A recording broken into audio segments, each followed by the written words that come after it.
നിലവിലെ പുതിയ RBI നിരക്കുകൾ പറയട്ടെ ഫ്രണ്ട്സ്. ഇത് എഫക്റ്റീവ് ആവുന്നത് 2025 ജൂൺ 6 മുതലാണ് കേട്ടോ.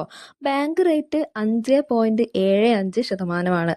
5.75 ആണ് ബാങ്ക് റേറ്റ്. 5.75 ആണ്. ഓക്കെ.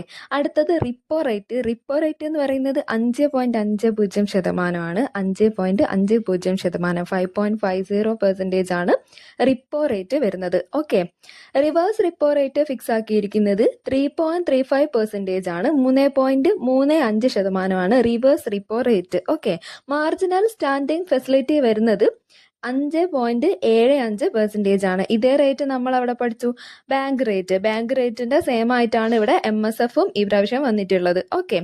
അടുത്തത് CRR എന്ന് പറയുന്നത് ക്യാഷ് റിസർവ് റേഷ്യോ ആണ്. ക്യാഷ് റിസർവ് റേഷ്യോ റേറ്റ് 4% ആണ് ഫിക്സ് ആക്കിയിട്ടുള്ളത്. അത് ഗ്രാജുവലി 1% ഡിക്രീസ് ചെയ്യുമെന്ന് പറയുന്നുണ്ട്. എപ്പോൾ മുതൽ? 2025 നവംബർ 29 മുതൽ. ഓക്കെ. നെക്സ്റ്റ് വൺ SLR ആണ്. SLR എന്ന് പറയുമ്പോൾ സ്റ്റാറ്റ്യൂട്ടറി ലിക്വിഡിറ്റി റേഷ്യോ റേറ്റ് ആണ്. അത് SLR 18% ആണ് ഫിക്സ് ആക്കിയിരിക്കുന്നത്. ഓക്കെ. അടുത്തത് standing deposit facility SDF rate എന്ന് പറയുന്നത് 5.25% ആണ് ഫിക്സ് ആക്കിയിട്ടുള്ളത്. അപ്പോൾ SDF 5.25 ആണ്. SLR 18% ആണ്. CRR 4% ആണ്. എന്നാൽ മാർജിനൽ സ്റ്റാൻഡിംഗ് ഫെസിലിറ്റി MSF എന്ന് പറയുന്നത് 5.75 ആണ്.